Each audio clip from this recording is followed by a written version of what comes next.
In the heart of WANAQUE, New Jersey, a quiet suburban town, the day began as any other. Nestled amidst the charm of small-town America, the residents of WANAQUE woke up to the familiar sights and sounds of a serene midwinter day. The early morning frost glistened on the rooftops as children bundled up for school and adults sipped their hot coffee, ready to conquer another day. Among these residents was Patrolman Jimmy Hobbs, a dedicated officer known for his unwavering commitment to the safety of his community. As the day unfolded, he received a call that would disrupt the ordinary rhythm of his duties. The report was unusual, to say the least.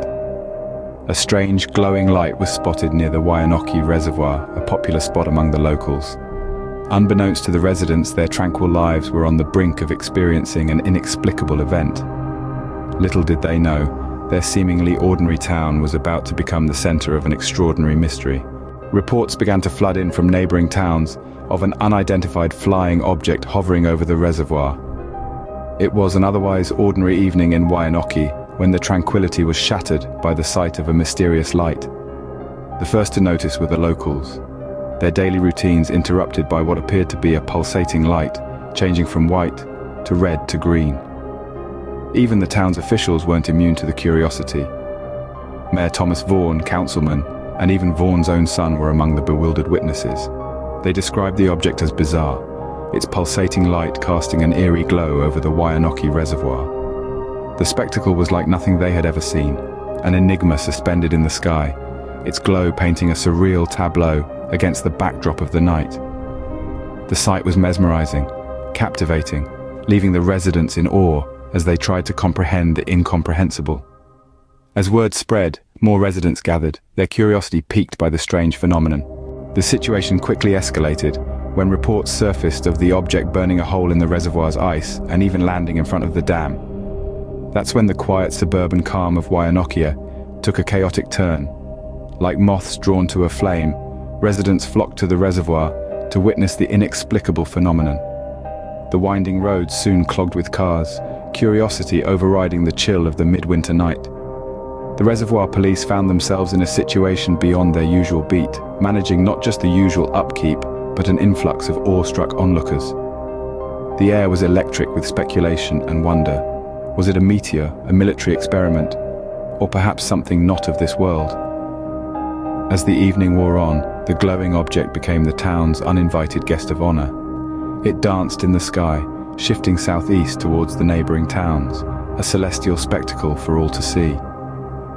Throughout the night, the unidentified object captivated the town, appearing to move southeast towards neighboring areas before disappearing into the darkness.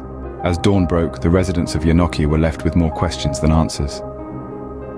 The morning sun shone on a town forever changed, its tranquility replaced with a sense of wonder, and dare we say, a little fear. The strange object that had so captivatingly lit up the previous night's sky continued to make its presence known. Patrolman Jimmy Hobbs, among others, observed the object's movements as it seemingly danced over the neighboring towns, an uninvited guest that refused to leave. The residents of WANAQUE, once ordinary folks leading ordinary lives, found themselves thrust into an extraordinary situation. Every conversation was dominated by the mysterious light. Was it a visitor from another planet, a secret government project, or just a figment of collective imagination? Theories were tossed around like confetti at a parade. The sighting sparked debates that would simmer and bubble for years to come, the mystery of the light becoming as much a part of WANAQUE as its reservoir and dam. And then, there was the impact. An impact that was more than just the buzz of the town. It was the kind of impact that changes you, that leaves an indelible mark on your very being. The residents of WANAQUE were no longer just residents of a small suburban town in New Jersey. They were witnesses to an event that defied explanation, that challenged their understanding of the universe and their place within it. In the years that followed, the extraordinary events of that fateful winter night would inspire a silver screen portrayal. Eclipsed Skies, 1966, a movie by Giuseppe DeMarco, was in the works, promising to blend fact and fiction into a powerful science fiction narrative. The film aimed to capture the intrigue and uncertainty that had enveloped WANAQUE, immortalizing the town and its residents within the annals of sci-fi folklore. their lives forever marked by the extraordinary events of that fateful winter night. WANAQUE's residents were left to ponder the mysteries of the universe, ever watchful of the skies above.